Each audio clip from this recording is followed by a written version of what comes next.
अगर इस देश की जनता अगर इनको नहीं लाती तो मेरे हिसाब से हिंदुस्तान का बेड़ा गर्क कल भी था, आज भी है और वो भी है। आज दुश्मन देश जो हमें हर रोज हमारे जो आतंकवादी थे वो हमारे पीएम के घर के अंदर बैठ के बिरयानी खाते थे, आज वो जेल के अंदर हैं। आज कोई जम्मू और कश्मीर में हमारे देश का झंडा फहराया जा रहा है, हर एक हिंदुस्तानी को गर्व है कि वहाँ देश का झंडा फहराया जा रहा है। घर से कहती है ना, पहले हम डरते थे, बंदूकों के सायों में जाके लाल झंडा लेके जाते थे, कब कोई आके मार जाए पब्लिक को ठा ठा करके कुछ नहीं होता।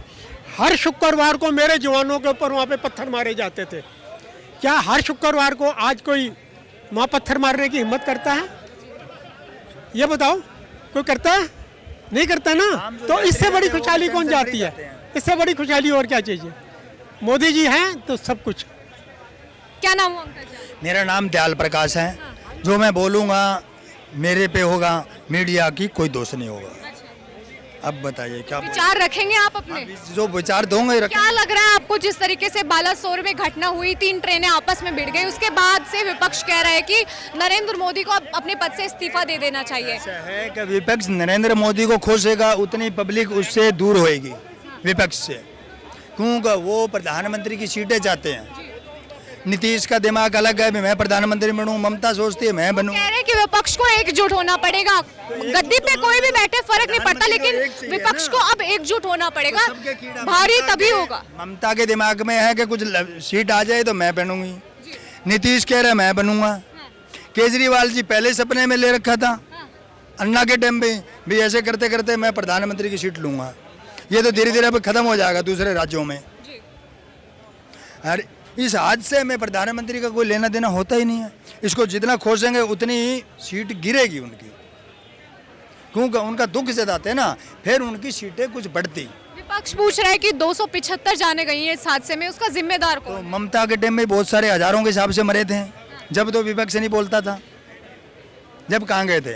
क्योंकि उनको कोई जोड़ दिख नहीं रहा और कोई मुद्दे नहीं दिख रहे, कोई मुद्दे दिखाई नहीं दे रहा ना, अंधे हो रखे हैं, बोलना आता नहीं, बोलते हैं वो अपने पैर पे कुल्हाड़ी मार रहे हैं। जी, क्या नाम हुआ आपका? मेरा नाम मुन्ना सिंह है, मैं यूपी बलिया जिले से हूँ। एक बार ऐसी ट्रेन हादसा हुआ था जिसमें कोसी नदी में 2-3 बोगी गिर गई थी, उसमें 800 लोग मारे गए थे। ठीक है, तो और जहाँ तक इस्तीफे की बात, अगर मोदी जी वैसे इस्तीफा दे दे, मैं मानता हूँ इस्तीफा दे देंगे, उससे क्या रेलवे दुर्घटना होना बंद हो जाएगी? कोई इस बात का आज फिर से एक और घटना हुई है, मालगाड़ी पलट गई, 2-3 डब्बे हैं वो पटरियों से उतर गए। क्यों हो रहा है ऐसा, कारण क्या है, और इस पे मतलब केंद्र सरकार काम क्यों नहीं कर रही है? एक बार बताओ, देखो दुर्घटना ऐसी चीज़ है कि जिसको रोका नहीं जा सकता, उसका नाम ही है दुर्घटना। ठीक है ना, वो दुर्घटना जिसके बारे में कोई सोच भी नहीं सकता। ठीक है, तो उसके लिए प्रधानमंत्री को अपना इस्तीफा देने से कोई फ़ायदा है नहीं। हाँ, इस पर कंट्रोल किया जा सकता है। ठीक है, पहले रेलवे क्या थी, अभी रेलवे क्या है, अब देखो धीरे धीरे रेलवे परिवर्तन हो रहा है। अब आप आदमी चाहे कि जादू मंत्र से एक बार में ही रेलवे परिवर्तन हो जाए, तो कभी नहीं होगा। अब कुछ लोगों को मैं विपक्ष का सुना भी कि ये सरकारी ये सब रेलवे एक्सीडेंट हो रहा है, वंदे भारत क्यों नहीं हो रहा है? तो मैंने वो क्या चाहते हैं कि सरकारी हो रहा है तो वंदे भारत को जानबूझ के हम लोग एक्सीडेंट करवा दे। एक्सीडेंट कोई जानबूझ के नहीं करवाता। ठीक है, बस। अच्छा, तो राहुल गांधी ये भी कह रहे हैं कि लगातार जैसे जब ड्राइविंग करते हैं तो पीछे की साइड देखोगे तो दुर्घटना घटेगी। वही काम नरेंद्र मोदी का है, पीछे देख के ड्राइविंग करते हैं और हमेशा कांग्रेस की बुराई करते रहते हैं। और वही कांग्रेस के टाइम में जब ऐसी स्थिति हुई थी तो उन्होंने अपने पद से इस्तीफा दे दिया था। राहुल गांधी की बातों का मैं जवाब दे ही नहीं पाऊंगा। उनका क्या है, वो तो आटा को लीटर के हिसाब से बेच दे, आलू से सोना निकाल दे। उनके बात का जवाब देना ही खुद मुझे, उनके साथ खुद मुझे पप्पू बनना पड़ेगा, और मैं उनके साथ पप्पू बनना नहीं चाहता। तो उनकी बात खत्म। और रही जहाँ तक महागठबंधन की, ठीक है ना, एक बार रहा महागठबंधन की, 2019 में भी महागठबंधन हुआ था। कांग्रेस की 2014 में कितनी सीट थी? 282। 2019 में महागठबंधन हुआ, बीजेपी की कितनी सीट आई? 303। इस बार 400 पार है। और जहाँ तक सोचो, अगर विपक्ष जीत भी जा रहा है तो मैं ये जानना चाहूँगा प्रधानमंत्री बनेगा कौन? प्रसाद तो है नहीं, कि 2 साल केजरीवाल जी आप रह जाओ, 2 साल ममता बनर्जी रह जाए, 2 साल राहुल गांधी की तो बात छोड़ो, राहुल गांधी की तो वैसे सदस्यता भी उनकी तो सदस्यता चली गई, उनकी तो बात ही खत्म है। और जहाँ तक मुझे आज तक ये समझ में आया, सब चिल्ला रहे हैं राहुल गांधी राहुल गांधी राहुल गांधी। राहुल गांधी है कौन? नफरत के बाजार में मोहब्बत बांटने वाले इंसान। उनको कांग्रेस में आए हुए कितने दिन हुआ? 2004 से है। उनसे पहले कोई नहीं था, वो नहीं मोहब्बत का दुकान खोल सकता था। राहुल गांधी क्यों खोल रहे हैं? उनको नफरत दिखी तो इसलिए उन्होंने खोली। अच्छा, इसका मतलब कि उससे पहले किसी को नफरत नहीं दिख रही थी, सिर्फ राहुल गांधी को ही नफरत दिख रही। क्यों?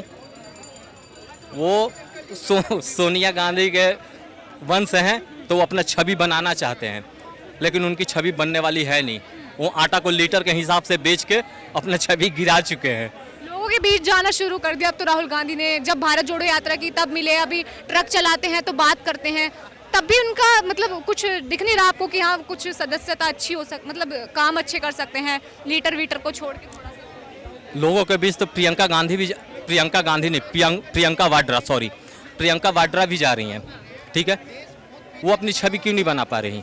लड़की हूँ, लड़ सकती हूँ, क्या हुआ लड़ने का? उनका कोई फायदा नहीं निकला, क्योंकि देश की जनता पूरी उनकी समझ चुकी है कि लड़की नहीं है, ये कांग्रेस है, बस कांग्रेस लड़ सकता है, उसके अलावा कुछ नहीं कर सकता। वो तो आपस में ही लड़ रहे हैं। अशोक गहलोत था, उनको देख लो, वो सचिन पायलट को देख लो। तो सुलह हो गई। सुलह 2-3 महीने का रहेगा मैम, फिर जाकर एंड में वही होना है कि मैं मुख्यमंत्री बनूंगा तो मैं मुख्यमंत्री बनूंगा। यहीं कर्नाटका का देख लो क्या हाल है।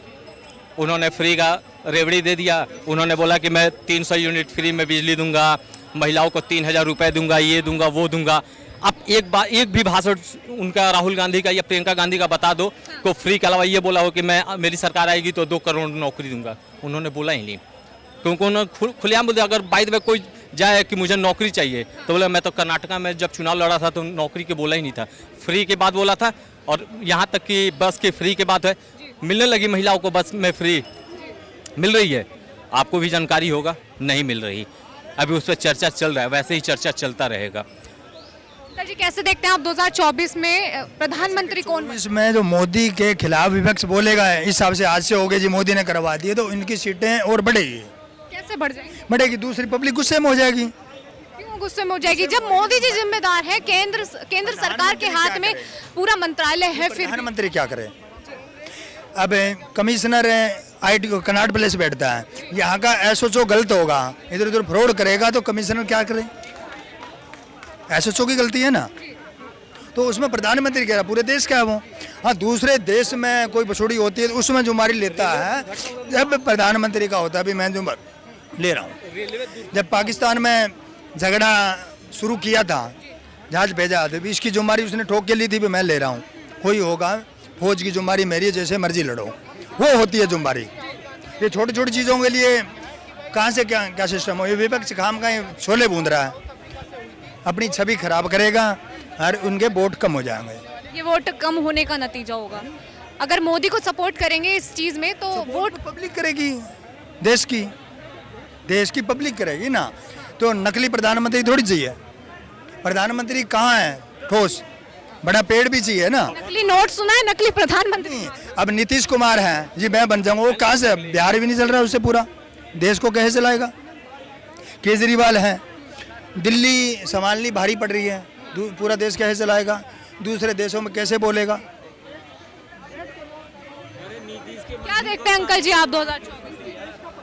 मैं वही देख रहा हूँ जो दुनिया देख रही है। दुनिया क्या देख रही है? मोदी प्रधानमंत्री बनेगा, इसके अलावा तो इसके टक्कर में है नहीं कोई। विपक्ष मजबूत हो रहा है, कैसी बात कर रहे हैं? मजबूत सर बता रहा हूँ, विपक्ष में कौन? विपक्ष का पता तो अभी चल गया संसद भवन के उद्घाटन में।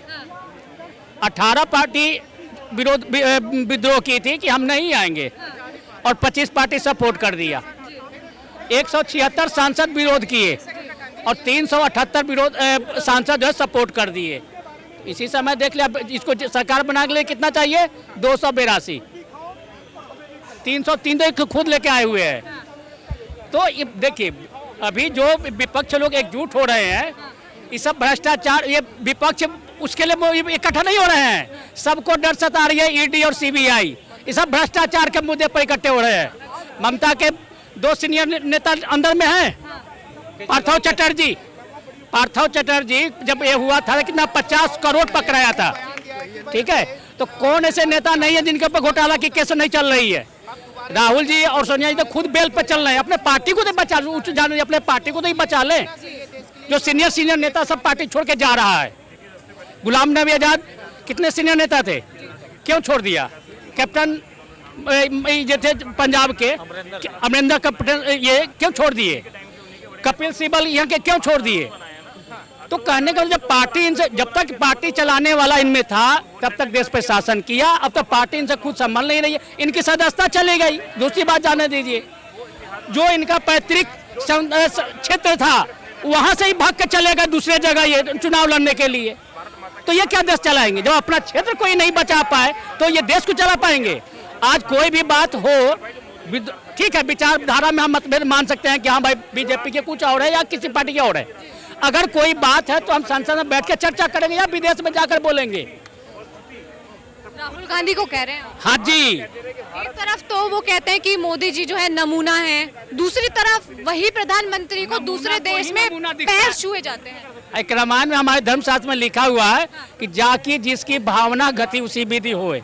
तो ये नमूना खुद है तो इनको तो नमूना ही दिखेगा ना, इन्हीं को नमूना पता है। हाँ, इसीलिए ना कि ये नमूना खुद है। इनके ही स्टेटमेंट कोई भी उठाकर देख ले, यहाँ पर बात खड़ा देख लीजिए, खड़ा करा के कि उनके पक्ष में कितने लोग खड़े होते हैं। मोदी खड़ा हो जाता है तो उनके पक्ष में कितने लोग होते हैं। तो विपक्ष का काम ही है झूठ बोलना।